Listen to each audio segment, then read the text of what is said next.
ago on my Instagram, I had shared a picture of a beetroot raita that I'd made for my husband. And one of my followers, Patty, mentioned that she had never seen it as a raita before. She'd never seen beetroots used in a raita.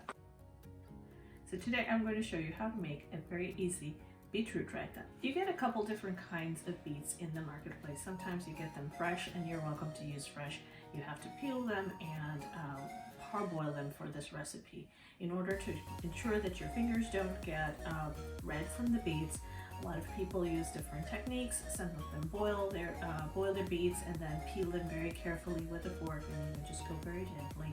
Sometimes you can oil your hands and use a very lightly oiled cooking surface in order to ensure that your cooking surfaces don't get stained. You can use food safety gloves. Any of those techniques work great. For me, I had these handy. This is golden beets. These are peeled, steamed, and cubed and ready to go. And this are peeled and steamed baby red beets. Now, I have them laid out.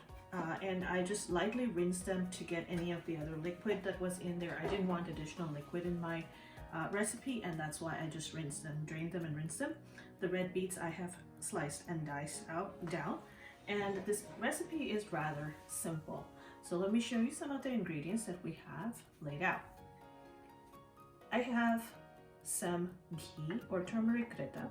The recipe for turmeric raita is in my book 7 Pots of Tea. However, if you don't have the book or if you don't have turmeric raita, you're more than welcome to use any other kind of ghee. If you're going vegan or dairy-free, choose whatever cooking oil you use in your normal cooking. In addition to the ghee or the fats that we have, there is some black mustard seeds, some cumin, finely sliced and diced ginger. On the side, I have black peppercorns. I have my diced beets, some sliced red onions, diced red beets, cilantro, a bowl of yogurt, and some salt. And the pan is warm. Let me show you how to get started.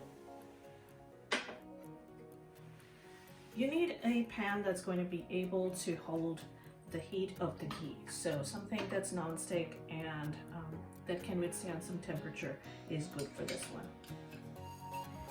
I have a large tablespoon of ghee in here, melted. As it begins to melt, you want to add about a tablespoon worth of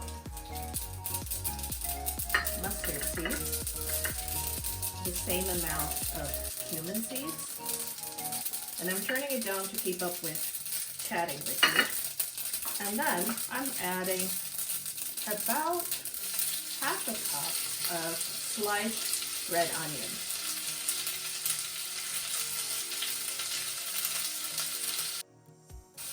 I added sliced red onions in here, and I've been stirring them for a little bit to ensure that the onions soften. If you don't like the flavor of the sliced red onions, you're welcome to use white onions. If you don't like onions at all, you can leave it out. It's a very easy to customize kind of dish. These take about half a minute to kind of soften and warm through, and you want it to be soft enough where their bite is not too sharp, but not so soft where they're starting to caramelize. So just enough so they soften very, very slightly. In addition to the onions, in order to add some additional seasoning, I have about a tablespoon and a half of chopped and sliced and mushed up ginger. Now I'm going to put some black peppercorns and I'm going to add just a couple of whole black peppercorns in there. The black peppercorns don't really sputter in here. They just add a very, very, very slight bite to the preparation. If you like jalapenos, you can add them at this time in the preparation. The onions and ginger are nicely soft and aromatic, so I'm adding the remaining things.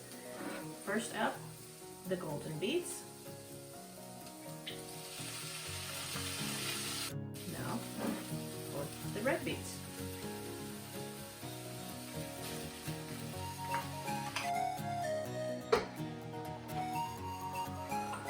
I had warmed up the beets and the onions so that everything comes to the same temperature and the flavors are getting infused. I've also been tossing it a couple of times so that all the flavors of the onions, the ginger, the cumin, the little bits of mustard seeds, everything kind of mixes up and mixes in well. So this dish is almost done. I'm going to turn it off and take it off from the heat, and I'll show you what happens next. Now I took this off the heat, and you'll see how everything is mixed up and mixed in. We need 3 more things in here, and then it'll be ready to serve. First up, I'm going to check very quickly to make sure that it's not steaming too much. I have about a cup worth of Greek yogurt. Go straight in. And I'm going to add salt. Salt it to taste. And you'll see all the colors kind of come together. You want to be sure that the yogurt or the Greek yogurt is mixed in well. And to add some extra color and flavor and freshness to the raita, I have some cilantro. You're more than welcome to skip it if you have an aversion to cilantro, if you can't find it, but use whatever green you like in terms of trying to freshen it up or give that extra pump of color. Dill greens work great in this dish as well. So, this is all come together. It kind of looks like a potato salad, but it isn't. So you might be able to trick some of your friends into thinking they're eating a potato salad. So here we go.